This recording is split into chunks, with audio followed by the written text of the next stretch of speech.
أعوذ بالله من الشيطان الرجيم. بسم الله الرحمن الرحيم. الحمد لله رب العالمين. الحمد لله الذي هدانا لهذا وما كنا لنهتدي لولا أن هدانا الله. الحمد لله الذي جعل الإيمان لنا تطهيرا من الشرك. والصلاة والسلام على أشرف الأنبياء وسيد المرسلين القاسم محمد. اللهم صل على محمد وآل محمد وعلى أهل بيت الطيبين الطاهرين المعصومين وأصحابه المنتجبين. أما بعد, my dear respected brothers and sisters, السلام عليكم ورحمة الله وبركاته. First of all, I would like to begin by sending my congratulations to you all, to the Islamic Ummah, to the Maraja and the ulama of our religion, and to Sahib al-Asr wal-Zaman Ajjalallahu Ta'ala Faraj al-Sharif, as we mark the birth of Imam الرضا alayhi afdal as-salatu was-salam. Sallu ala Muhammad wa ali Muhammad. اللهم صل على محمد وآل محمد. And Imam الرضا alayhi salam, what can we learn from this Imam? Where do we start to discuss about his life? I don't have much time today, but let's try and understand something, even just something as simple as his title, Imam al-Rida. So generally, what does al-Rida, what does that translate into? Contentment, right? So when we say, you're content with something or you're pleased with something, you probably remember this word from such sayings as this, Rida Allah, Rida al-Walidain, right? When you're in trouble with your parents, this is the line that they throw at you all the time, right? That Allah is not pleased with you if your parents are not pleased with you. That is something we often say. But to have Rida, to have that contentment, or to be pleased with every affair or everything that comes our way, is something quite difficult. It's not an easy task to go about. So Imam al-Rida alayhi salam, as you know, he was exiled and he was taken out of Medina, and his story is quite a lengthy story, but no matter what circumstance came his way, we find that there was that Rida, right? There was that contentment. And this is something that we need to find and search for within our own life. As in, do we have contentment with our own life, with our own situation, and what is the value of contentment? There is a hadith attributed to Imam Ali alayhi salam, in which he says, I searched for wealth and I did not find it other than through contentment. Adhere to contentment and you will become rich. So let's think about that for a moment. Let's think about contentment. Now imagine, right, you are a very, very wealthy man. You're a very wealthy man. Okay? And you have bought one house. And you think to yourself, oh yes, I've heard someone just say, oh woman, okay? Or you're a very wealthy woman. Astaghfirullah, how could I go past that? Right? So, you're a very, very wealthy man or woman, or a wealthy human being, and you think to yourself, right? You get yourself in trouble very easily these days, right? You have to be politically correct. Sallu ala Muhammad wa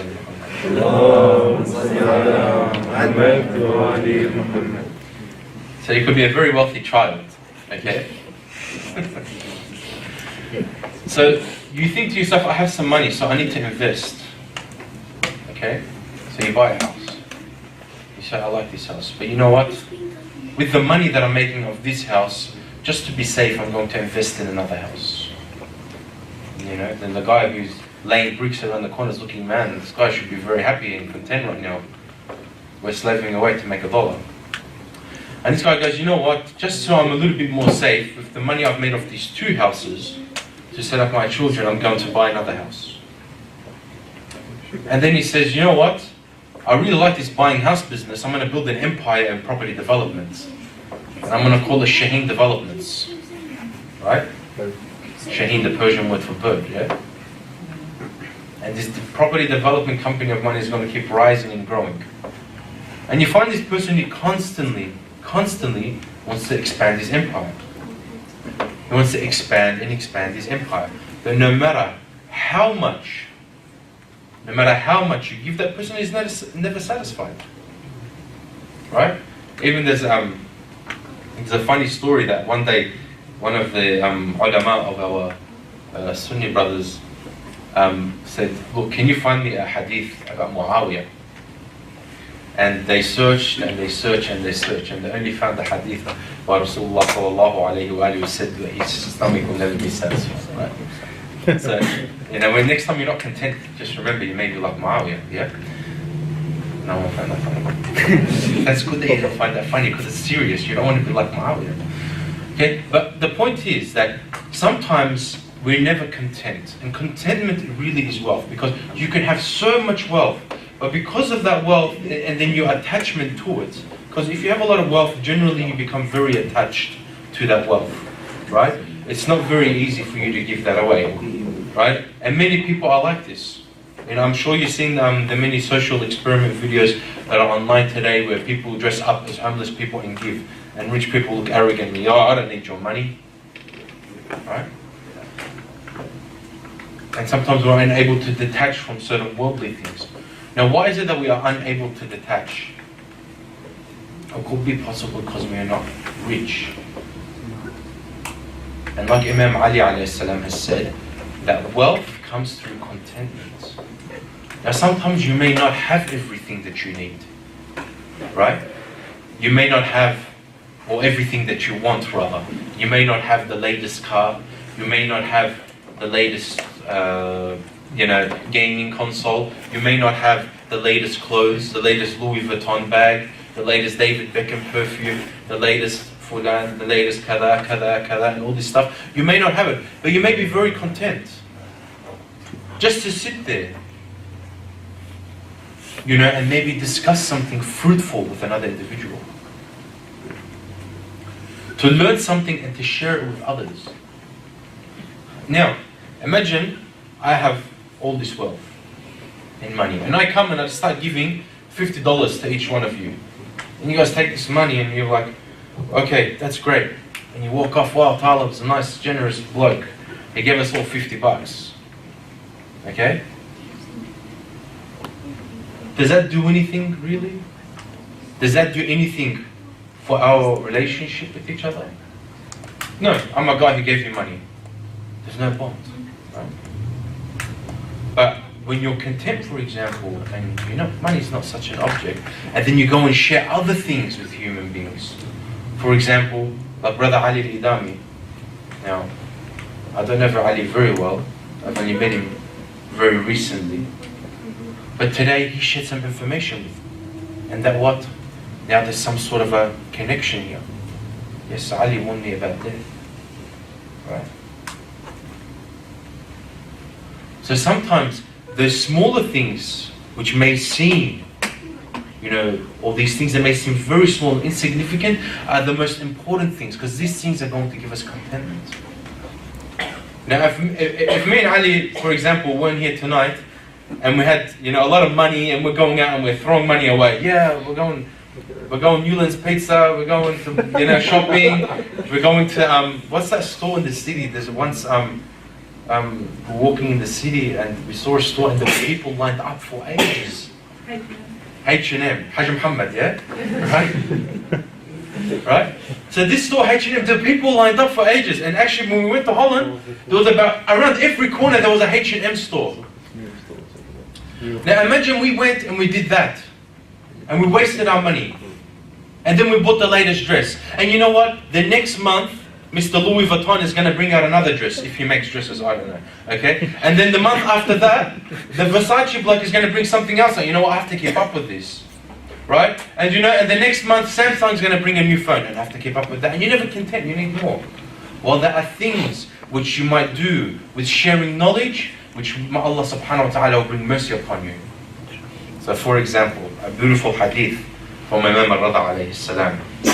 He says, may the mercy of Allah be upon the servant who keeps alive our commandments. Right? So the person who was sitting with the Imam asks him, and how is it that your commandment, the commandment of the Ahlul Bayt, can be kept alive? He says it's beautiful. He says, يَتَعَلِّمُوا عَلُومُنَا. So they learn our sciences. وَيَعَلِّمُهَا لِلنَّاسِ. And he teach it to the people. In fact, if people knew the merits, the goodness of our statements, the statements of the Ahlul Bayt, surely they would follow us. Now imagine right now, me and Ali come up here and we'll give you $50 each. Make it 100 this time. Make it 100? We'll give you $100 each. Or we come here and we share some knowledge about the Ahlul Bayt, the statements of the Ahlul Bayt alayhi salam. And through that, we begin to follow the way of the Ahlul Bayt alayhi salam. Now surely that is a more greater gift than any wealth can be given, right? And then when you have this knowledge of the Ahlul Bayt alayhi salam, then maybe we can become a Rضا, right? We can become content with everything that we have.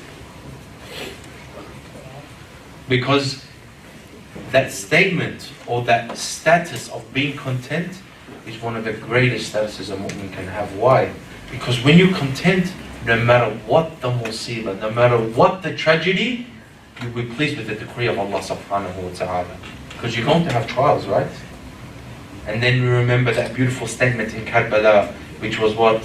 When Imam Hussein alayhi salam, after all of the Ahlul Bayt was slaughtered, his companions were slaughtered, his 6-month-old baby was slaughtered, what did he say? He said, "Oh Allah, knowing that you are a witness to this and allowed it to happen, keeps my heart content."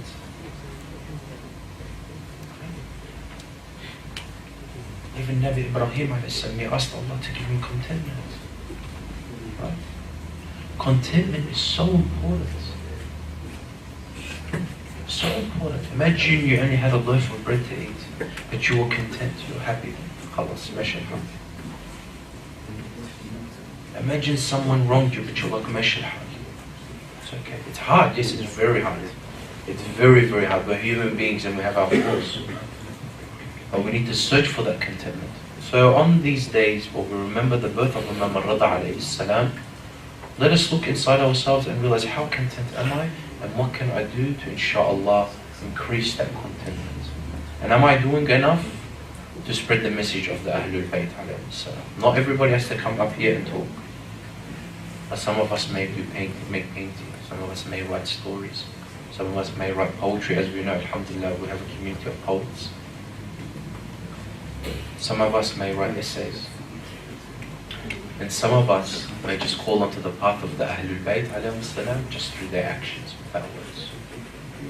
So inshallah, on these blessed nights, we ask Allah subhanahu wa ta'ala to grant us and to teach us and to bestow within us the contentment that we need to be successful in this life and in the hereafter.